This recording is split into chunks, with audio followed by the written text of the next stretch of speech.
김순호 경찰국장이 국회에 나와서 한 이 발언은 귀를 의심케 했다는 비판을 받습니다. 자유민주주의를 위해서 평생을 헌신하신 분입니다. 아니 그러니까 인생의 스승이라고 얘기.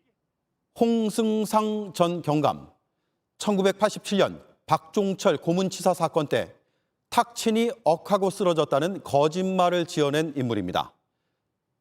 궤변에 가까운 이 발언에 김순호 국장의 경질을 촉구하는 목소리는 더 커지고 있습니다. 경질을 검토해 보겠다던 이상민 행안부 장관의 입장에 대해 행안부의 핵심 관계자는 하루도 안 돼 당장은 어렵다고 다른 목소리를 냈습니다. 백희영 기자입니다. 주사파라고 불리는 주체사상에 대한 염증, 또 주체사상이 갖고 있는 어떤 두려움, 이런 것들 때문에 제가 전향을 하게 되었습니다. 자신이 활동했던 인천 부천 민주노동자회, 이른바 인노회를 주사파로 부릅니다.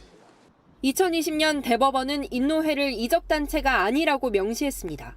27년여간 이적단체로서 판결을 유지해 온 겁니다. 그 당시에 이적단체였다는 의미로 말씀드렸는데 그 오해가 있었으면 깊이 사죄드리겠습니다. 아니 지금 동료를 경찰에 밀고 해 특채됐다는 의심에는 정당한 채용이었다고 되풀이했습니다.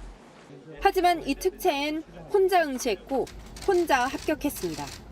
특채를 권유한 인물은 박종철 고문치사 사건 조작에 가담한 홍승상 전 경감으로 인노회 프락치 활동도 보고받은 인물입니다. 지금 당장 경찰 견장을 내려놓고 당신으로 인해 고통 속에 살아온 피해자들에게 사죄하십시오. 이상민 장관도 김 국장 경질을 주장하는 야당에 검토해보겠다고 했습니다. 그러나 오늘 행안부 관계자는 이 장관의 검토하겠다는 답변은 야당 의원의 지적을 경청하겠다는 취지라며 당장 교체는 어렵다고 선을 그었습니다. 김 국장이 과거 본인의 행적을 스스로 찾아 밝혀야 한다는 목소리는 계속 커지고 있습니다. JTBC 백희연입니다. 네, 김순호 국장 의혹처럼 군사정권의 프락치 공작에 동원된 인원은 확인된 사람만 2천여 명입니다. 일부는 극단적 선택으로 저항을 했고 의문사란 이름으로 세상과 이별했습니다. 남은 사람들도 평생 진상규명 활동을 하며 부끄러운 마음을 사겨왔습니다. 임지수 기자가 자신의 어두웠던 과거를 정보공개 청구로 얻어내 세상에 알린 이들을 만나봤습니다. 김순호 국장을 향해 스스로 고백하라고 외쳤습니다. 40년 전 일이지만 양창욱 씨는 아직도 이곳에 오면 등골이 서늘합니다. 전두환 군부 때 보안사 안가로 쓰인 서울 퇴계로의 아파트입니다. 안에서 열 수 있는 게 아니고 이게 완전히 잠겨져 있었고요. 한번 들어가면 나올 수가 없게 감금된 거죠, 그거는. 양 씨처럼 1983년 군에 끌려갔던 운동권 학생들 대부분이 거쳐간 프락치 양성소였습니다. 과천 대공분실에서 욕 듣고 매 맞은 뒤 이곳에 오면 휴가를 나가 동료 동향을 파악해오란 지시가 떨어졌습니다. 시위를 주동할 만한 사람들을 찍어라.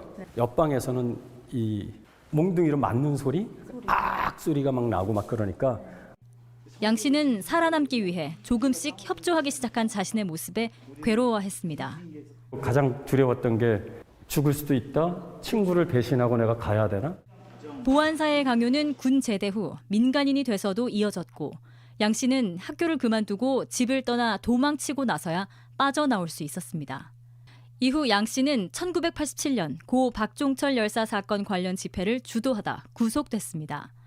과거 지시를 거부하다 숨진 김두황 씨 등 동료 9명의 사인을 밝히는 일에 수십 년 몸담아 왔습니다.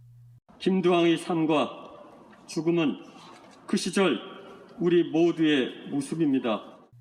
자신의 과거가 고스란히 담긴 160여 쪽 보안사 자료를 스스로 확보해 진상규명에 쓰고 있습니다. 군 제대 후까지 보안사와 경찰로부터 프락치 활동을 강요받았던 권혁용 씨도 과거 자료를 스스로 얻어내 공개했습니다. 그 진술을 강요받는 과정에서 죽어간 사람도 있고 그 사람들의 명예가 회복이 되고 그 사람들의 갖고 있는 양심이 세상에 알려져야 되지 않겠냐. 이들은 김순호 국장이 피해자라는 주장을 받아들일 수 없습니다. 먼저 죽은 사람들 앞에 살아남은 자로 부끄럽지 않았으면 좋겠다. 김순호는 스스로 자기 고백을 하기를 바란다. 수십 년간 의심 속에서도 끝까지 그를 믿고자 했던 사람들도 김순호 국장의 사죄를 요청하고 있습니다. 가장 따랐던 분이기 때문에 언론에서 이것을 마주하는 저희의 심정은 굉장히 고통스럽고, 김순호는 오빠 무덤 앞에 무릎 꿇고 사죄하기를 간절히 요청합니다. JTBC 임지수입니다. 김순호 국장의 프락치 의혹으로 경찰국에 대한 논란이 다시 커진 가운데 윤석열 대통령은 중앙경찰학교 졸업식에 참석했습니다. 이 학교는 경찰대 학생이 아닌 신임 순경을 교육하는 곳입니다. 경찰국 신설에 힘을 실었습니다. 순경의 처우 개선도 강조했습니다. 김건희 여사도 여성 경찰관들을 따로 만났습니다. 야당은 경찰 수사를 받는 김 여사가 경찰 학교를 간 건 부적절하다고 비판했습니다. 최수영 기자입니다. 중앙경찰학교 졸업식에 참석해 신임 경찰관들 앞에 선 윤석열 대통령은 순경에 대한 처우 개선을 강조했습니다. 경찰 기본급 상향과 직무구조 합리화 등 구체적 방안도 언급했습니다. 현장 최일선에서 근무한 순경 출신 경찰관이 승진과 보직 배치에서 공정한 기회를 제공받을 수 있도록 하겠습니다. 중앙경찰학교는 경찰대학과 달리 신임 순경들의 교육기관입니다. 윤 대통령이 경찰학교를 찾은 것 자체가 경찰대 개혁과 맞물려 비경찰대 출신에게 힘을 실어주는 행보란 해석이 나옵니다. 행안부는 경찰국 신설에 대한 반발을 경찰대 출신들이 주도하고 있다고 보고 경찰대 기득권 논란을 쟁점화했습니다.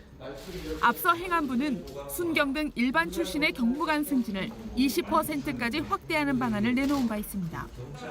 윤 대통령은 경찰의 권한이 크게 확대되어 왔다며 경찰 통제를 위한 경찰국 신설에 힘을 실었습니다. 그러면서 경찰의 중립성을 보장하겠다고 했습니다.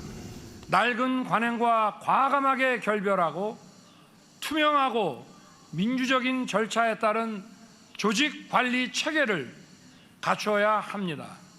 윤 대통령은 졸업식에 이어 2030 청년 경찰들과 간담회를 가졌습니다.